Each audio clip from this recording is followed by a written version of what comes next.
Hello and welcome to this video. So the beginning is kind of weird because this is the second half of a video that I filmed all at once, but I'm editing it as two separate videos, and I didn't film a second intro for the second half because I didn't know that that's what was going to happen at the time. But this is all of the audiobooks that I listened to in 2021 and rating them and that kind of stuff.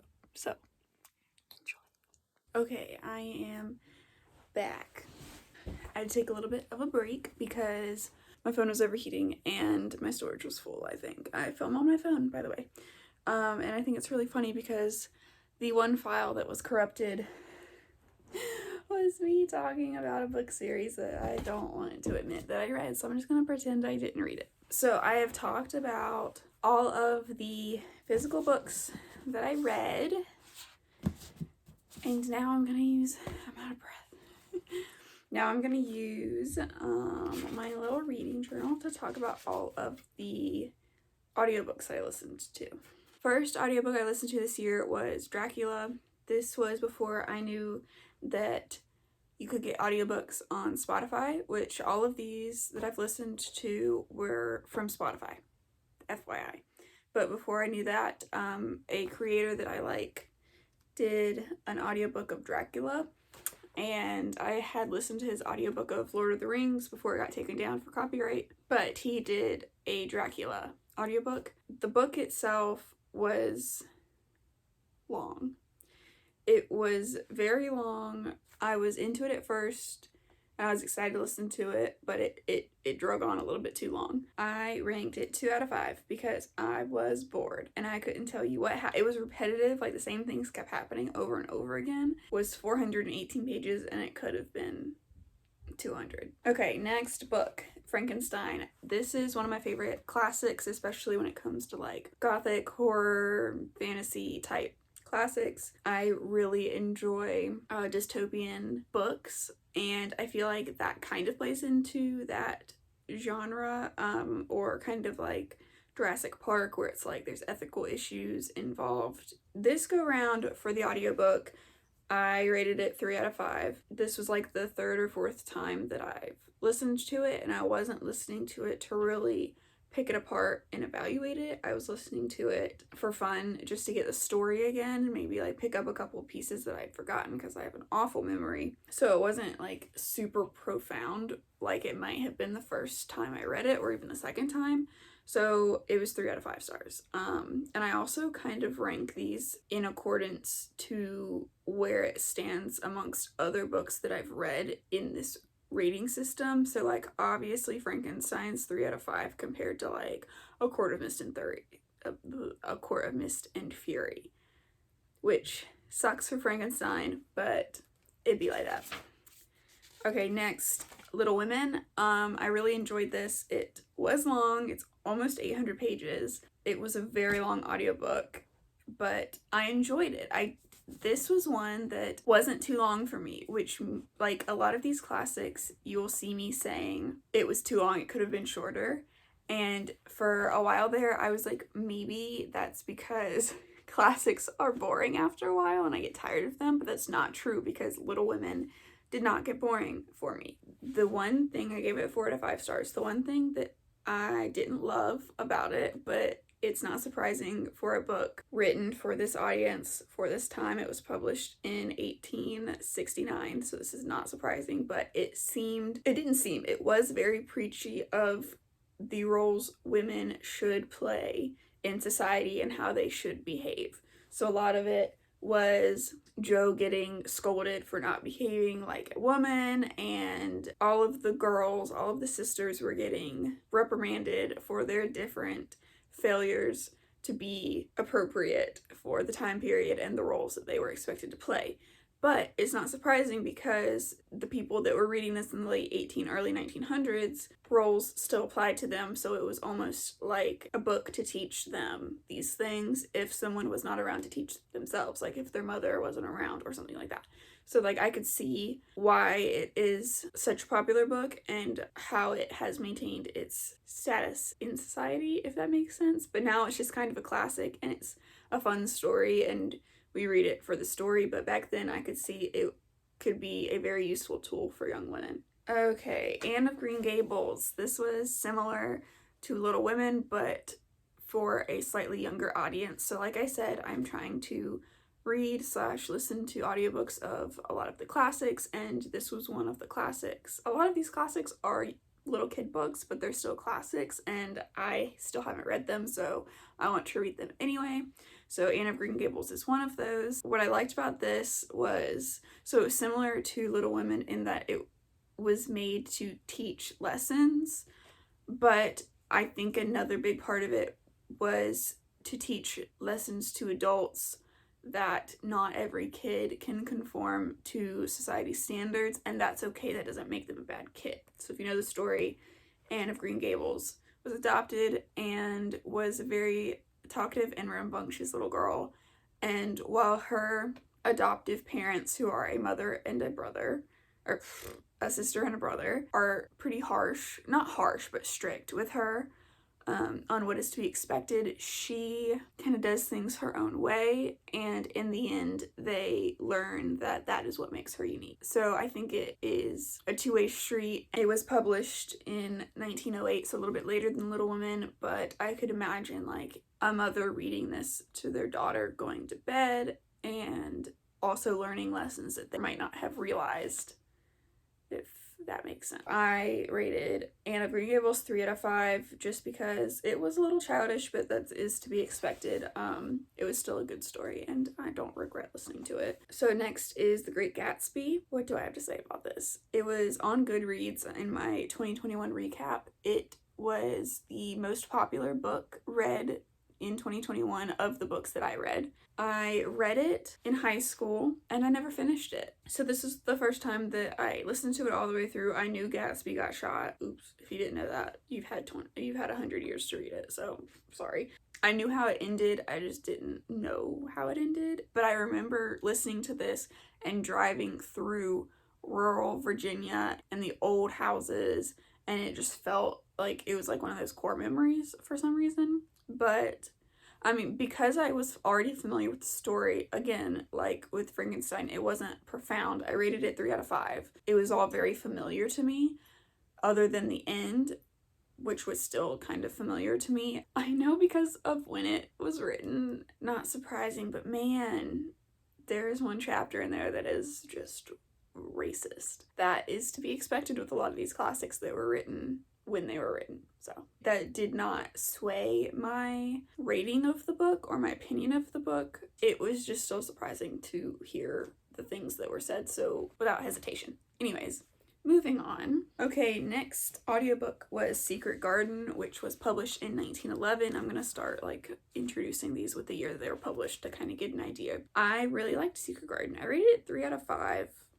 I'm not sure why, because I remember enjoying it when I listened to it. It's 375 pages, but I remember it going by very quickly. I really like the character development of whatever the girl's name is. I don't remember. I like her character development as well as the character development of the son.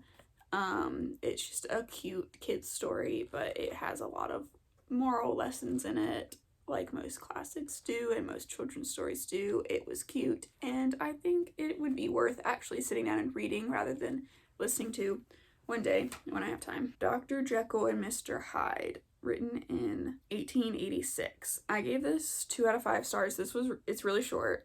If you haven't read it, it's 141 pages. I just was bored. Like, I get the concept of it. I don't know. I didn't really enjoy it. It wasn't my thing. I'm trying to remember back to it.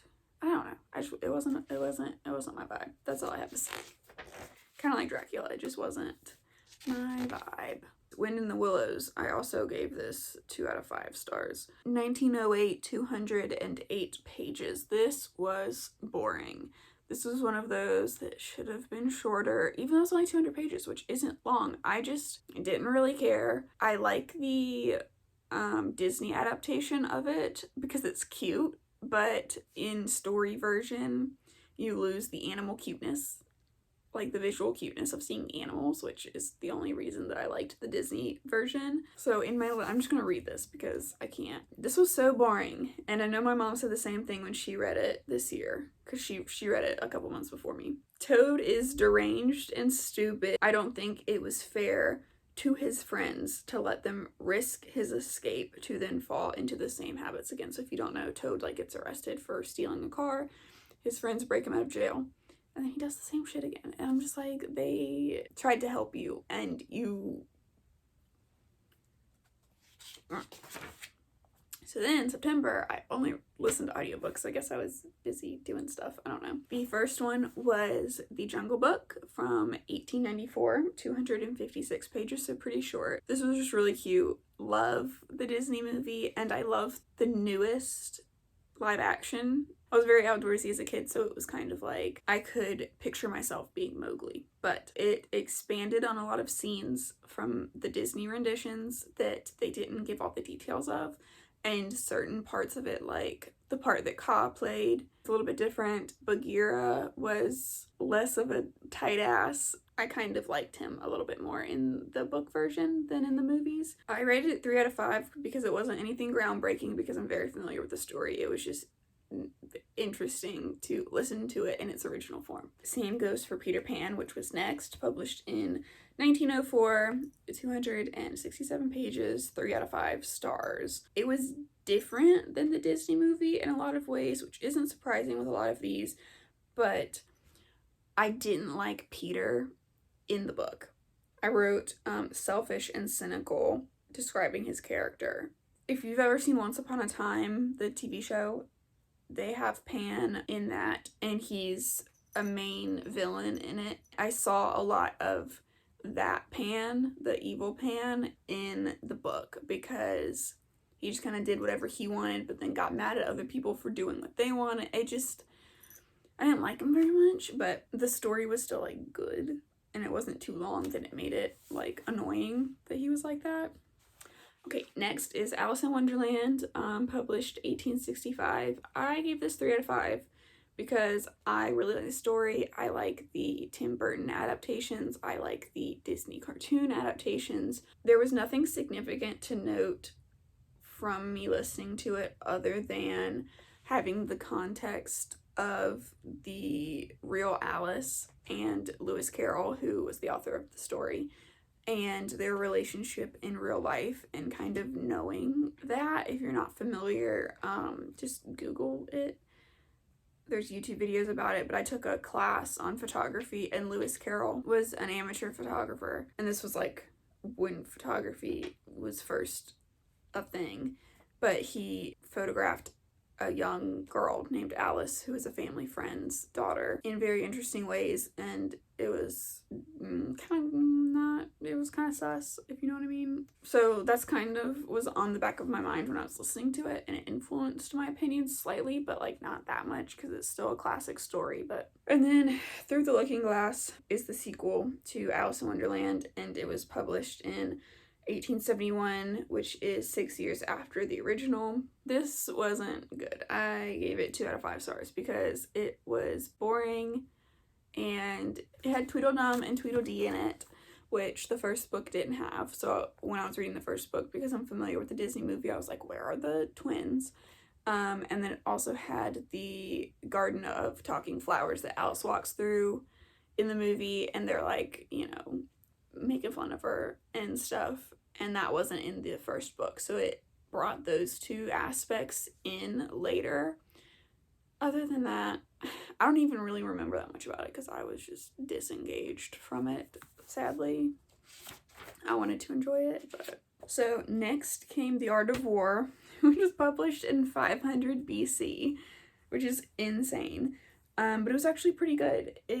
I gave it 3 out of 5 stars because it was written to be literal, but I had a professor in my marketing classes, and he swore by this book, and he was like, you need to read it, you can apply it to all aspects of your life, like everything it says can be applied to business, to like friendships, and like how to navigate social relationships. I enjoyed it, actually. I don't know. I feel like everyone should read it or listen to it at least once because I think everyone can gain something from it. Next was Jane Eyre, published in 1847. This was very long. Like, it says it's only 480 pages, but I felt like the audiobook was so long and it should have ended halfway through. Like, I get all the aspects of the story, but like, it just was too much. Like, I just wanted, what's his name, to employ her out of the little like orphanage thingy that she was working at, and then like they fall in love and get married, but then this man had another wife and was hiding her, and she set the house on fire, and he tried to trick her into marrying her, and then she runs away and is like sleeping in a rock, under a rock in the middle of the heath, and then he doesn't come after her, and then he's blind, and and I was just like, oh my god, stop. Yeah, it was too much for me. Like, it was interesting twists that's like, oh, he's married and she's locked up in the attic and is trying to kill you, but then he also was like, I don't have a wife, let's get married. I couldn't. It was too much. Pride and Prejudice, which was one of my favorites that I read this year. So that was published in 1813, and it was a good story. It wasn't too long. It said what it needed to say, and it didn't say more than that, which I appreciated. I think that like that's what Jane Eyre was trying to do. I don't know, there's so many stories, like classical romance stories, that are like a guy in a higher social position and then the girl, and then they fall in love, but then it's like, oh my god, we're from different social stations, so we can't be in love, blah blah blah. But I liked the way Pride and Prejudice handled it, and I like Lizzie because she's sassy, and I think that they complement each other well, and I like that Lizzie wasn't falling all over him. A lot of these love stories, the girl is infatuated and she can't, like, Wuthering Heights, it's like, I can't live without you and I'm gonna die, and I'm gonna like, I need you to live because I don't have any money and you're saving me. And I don't like that because Lizzie was like, I got other options, like, but Darcy was like, I love you.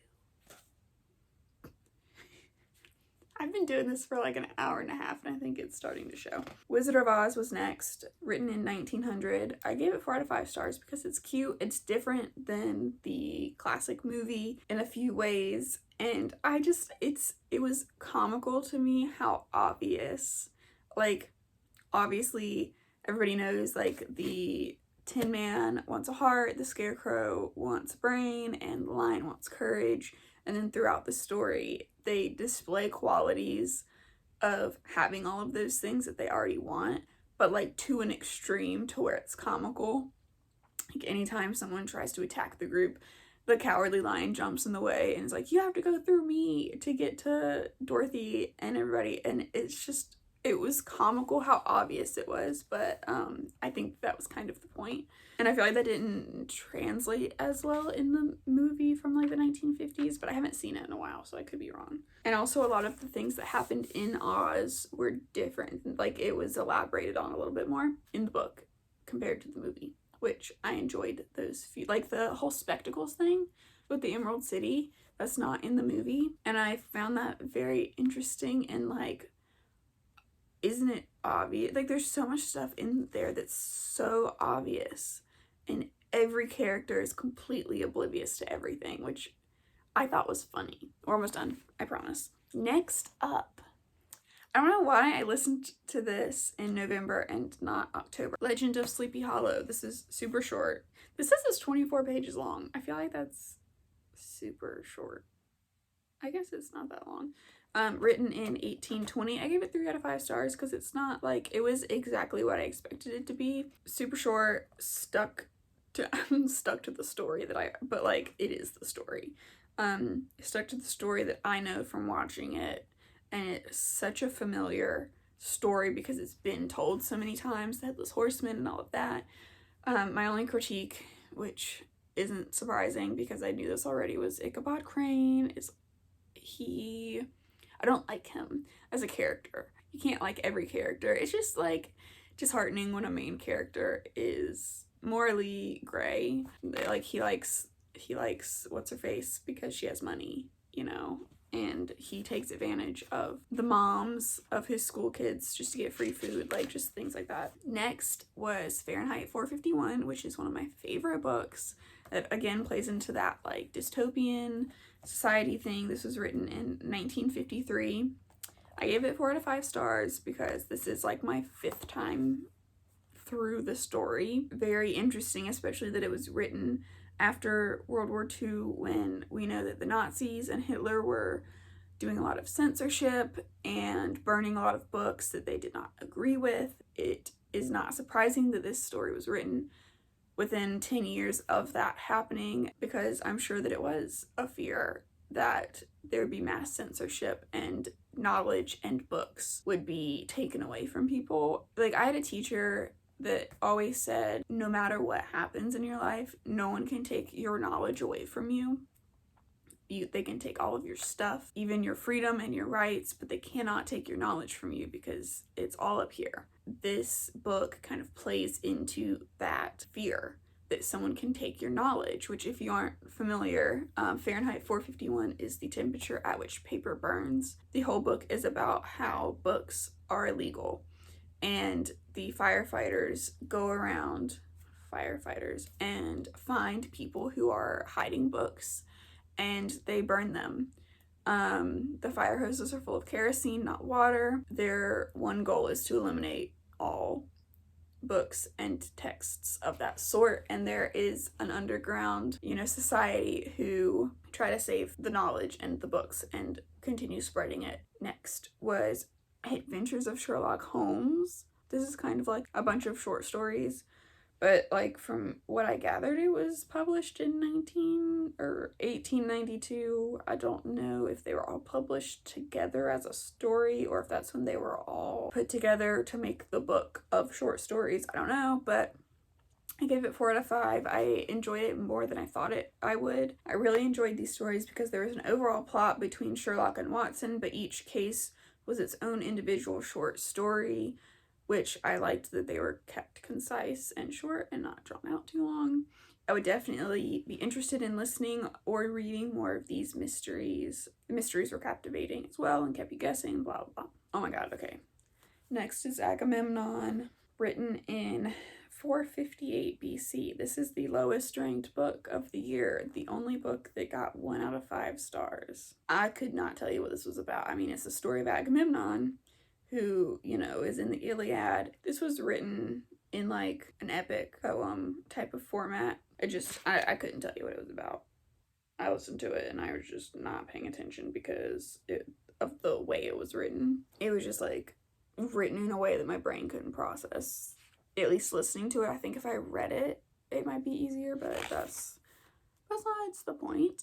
A Christmas Carol next. So I was listening to these in December. I listened to this in one sitting. It was short. It stuck to the classics. Of course, A Christmas Carol has been told so many times and nothing really changed from the usual adaptations, and I really enjoyed it. Next was A Picture of Dorian Gray by Oscar Wilde. This was published in 1890.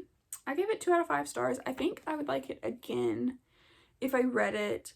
The concept was interesting, but I don't know if I just wasn't in the mindset to receive the story when I listened to it. This is my first time ever listening to it, but I know people love it, especially it's one of the dark academia books that everybody's like, oh my god, if you like dark academia, you need to listen to this. I wrote interesting concept, and I get why all the existential dark academia people like it, but I didn't really enjoy it as much as I thought I would. Maybe my expectations were too high.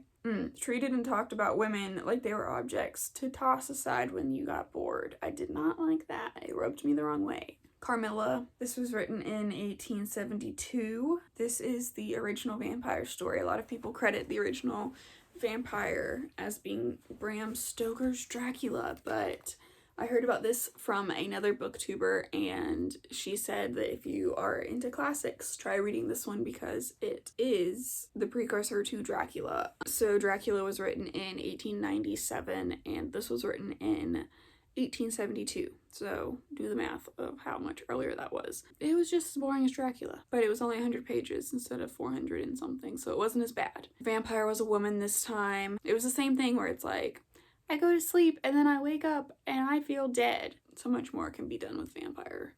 I guess now we romanticize vampires and they become like mysterious love interests, but back then it was just like, with the fear of vampires and stuff being real, they weren't romanticized like they are now. So the stories just don't hit the same. Twilight's better, just kidding. And the final audiobook of the year was The Nutcracker and Mouse King, published in 1816. I gave it 3 out of 5. Again, like, everybody knows the story. I really just listened to it because it was like Christmas Eve and I wanted something to listen to. It was short. I think the audiobook was like 3 hours long. I listen to my audiobooks on 1.5x speed because I will get distracted if I don't. Cute and festive. I haven't seen a rendition of the story in a while, so it was nice listening to the original. I felt like it did go on for a little bit too long, but that's common with classic books, like some of the battle scenes. Hurry up, you know? And I like that the little girl who was narrating, everybody thought she was sick and delusional, but then all of this was like happening, but like, was she really sick and delusional and had like a fever? Like, it was just like one big fever dream, or was this really happening? I guess that happens in a lot of books. It's like that Harry Potter quote. It's like, is this all happening in my head or whatever? Is this real or is it happening in my head? And then Dumbledore's like, just because it's happening in your head doesn't mean it's not real. Okay, whatever. The end. This was so long, I'm so tired. Thank you so much if you stayed to the end of this video. I can't form complete sentences anymore because I'm not used to talking for this long. If you want to see a little bit more of what I'm reading and what I think about what I'm reading, I do have a Goodreads. I think it's just Marris or Marris Gulledge. I don't know. My name's unique, so it's pretty easy to find me on most social medias because it's just Marris. Yeah, you can follow me on Goodreads. We can be friendsies. I'll add you back if you add me. That's all I have to say. It was a good year. I'm proud of myself for completing the 45 books goal, especially because I started in March. But thank you so much for watching, and I hope you enjoyed this, even though it's not my like normal kind of video, because I really enjoy talking about books and I enjoyed making this video. So thank you so much for watching. Subscribe if you haven't and you want to. If you like this video, give it a thumbs up. Follow me on Goodreads. Follow me on all my social medias down below. Oh, I can put a link to my Goodreads down below. I'm so smart. Okay, have a good day and read a book and drink some water and go on a walk. Okay, bye.